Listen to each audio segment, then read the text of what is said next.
আসসালামু আলাইকুম সম্মানিত ভিউয়ার্স, আশা করি ভালো আছেন। আজকে আমি জিমেইলের ব্যবহার এবং জিমেইলের সাথে সংযুক্ত গুগল ড্রাইভের ব্যবহার সম্পর্কে আলোচনা করব। নিশ্চয়ই আমাদের প্রত্যেকের একটি করে জিমেইল আইডি রয়েছে এবং ওই জিমেইল আইডির যে একটা গুগল ড্রাইভ রয়েছে এটা সম্পর্কে আমরা অনেকে কম বেশি জানি।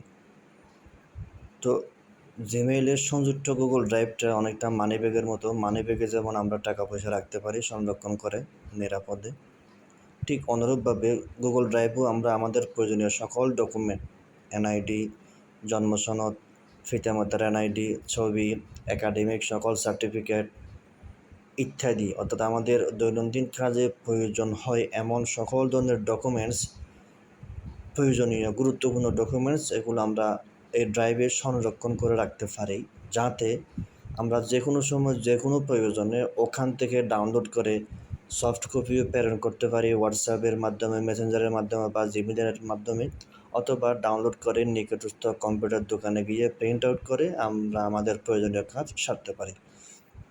এখন আমি দেখাবো কিভাবে ওই গুগল ড্রাইভে ডকুমেন্টস জমা রাখতে হয়, আপলোড করতে হয় এবং ওখান থেকে কীভাবে ডাউনলোড করে এগুলো ব্যবহার করা যায়।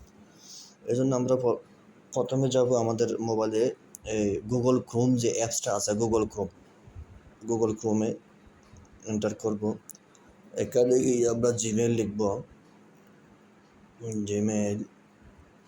জিমেইল লেখার পর তারপরে আমরা এই যে থ্রি ডট যেটা আছে, উপরে থ্রি ডট যেটা আছে ডান পাশে উপরে, এখানে গিয়ে নিচে একটা ডেস্কটপ সাইট আছে, এটা আমার আগে থেকে ক্লিক করা ছিল, অর্থাৎ আপনাদের আসবে যে এরকম জিমেল লগ ইন করার পর এরকম আসবে। আপনারা কী করবেন, উপরে ডান পাশে থ্রি ডটে ক্লিক করে এর নিচে আসবেন, নিচে এসে ডেস্কটপ সাইট যে একটা লেখা আছে এখানে টিক মার্ক দেবেন। ফলে এখন এই যে হোম পেজটা, আপনার এন্টার পেজটা ওই কম্পিউটারের সেট আপে চলে আসবে, অর্থাৎ কম্পিউটারে জিমেল যেভাবে হোম পেজটা আসে ঠিক এভাবে আসবে। এখন আমরা একটু জুম আউট করে ওই যে উপরে ডানের কোণায় সাইন ইন অপশনে ক্লিক করব। সাইন ইনে গিয়ে আমরা আমাদের জিমেল আইডি আমার আগে থেকে লগ ইন ছিল, এই জন্য লিখতে হচ্ছে না। যদি আপনাদের লগ ইন না থাকে তাহলে জিমেল আইডিটা লিখবেন, লিখে আপনারা সাইন ইন করবেন। আর যদি আগে থেকে লগ ইন করে থাকে তাহলে আর কিছুই করতে হবে না, জাস্ট এর পরের ধাপে যাবেন। এখন আমি সাইন ইন করলাম, আমি আবারও জুম আউট করে সাইন ইন করে ছবির পাশে দেখা যাচ্ছে যে আপনার ডট ডট ডট এরকম একটা আইকন আছে, ওখানে ক্লিক করব। ওখানে ক্লিক করে একটু নিচে দেখা যাচ্ছে ড্রাইভে ক্লিক করব। ড্রাইভে ক্লিক করে আমরা এন্টার করব। এন্টার করার পর এখন আমি গুগল ড্রাইভে চলে আসলাম। তো গুগল ড্রাইভে এখানে আমার আগে থেকে অনেকগুলো ডকুমেন্ট আপলোড করা আছে, এই জন্য এগুলো দেখাচ্ছে, আপনাদের এগুলো দেখাবে না। তো এক্ষেত্রে আপনারা কী করবেন, এই যে নিচে একটা প্লাস নিউ আছে, প্লাস নিউতে ক্লিক করবেন। ক্লিক করে আপনার ফোল্ডারে ক্লিক করবেন, একটা নতুন ফোল্ডার নেবেন। যেমন আমি নিলাম ডকুমেন্ট, একটা ফোল্ডার ক্রিয়েট করব, ডকুমেন্টস ক্রিয়েটে ক্লিক করব। দেন একটা ডকুমেন্টস নামে একটা ফোল্ডার হয়েছে, আমি এটা ওপেন করি। ওপেন করলে দেখা যাচ্ছে খালি একটা ফোল্ডার, আপনাদের সেম এরকমই দেখা যাবে। এবার আমরা এখানে ডকুমেন্ট, আমাদের প্রয়োজনীয় যে সকল ডকুমেন্ট, এগুলো আমরা আগে ক্যাম স্ক্যানার দিয়ে অথবা ছবি করে, স্পষ্ট করে ছবি করে, জেপিজি ফরম্যাটে হোক অথবা পিডিএফ ফরম্যাটে, এগুলো আমরা আগে মোবাইলে রেডি রাখবো। রেডি করার পর এই প্রক্রিয়াটা শেষ করে আমরা এখানে সেমভাবে প্লাস নিউতে ক্লিক করব। দেন আমরা আপলোডে ক্লিক করব। এখন সরাসরি আমাদের মোবাইলের স্টোরেজে চলে আসবে। এখন আমরা যদি এগুলো ছবি হয় তাহলে আমরা গ্যালারিতে ক্লিক করব, আর যদি ডকুমেন্ট হয়, পিডিএফ হয়, তখন আমরা এই যে ডকুমেন্ট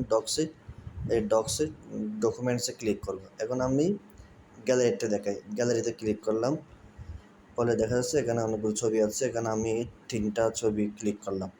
এবার আমি উপরে ডান দিলাম, ডান দেওয়ার পর এই ছবিগুলো এখন আপলোড হবে।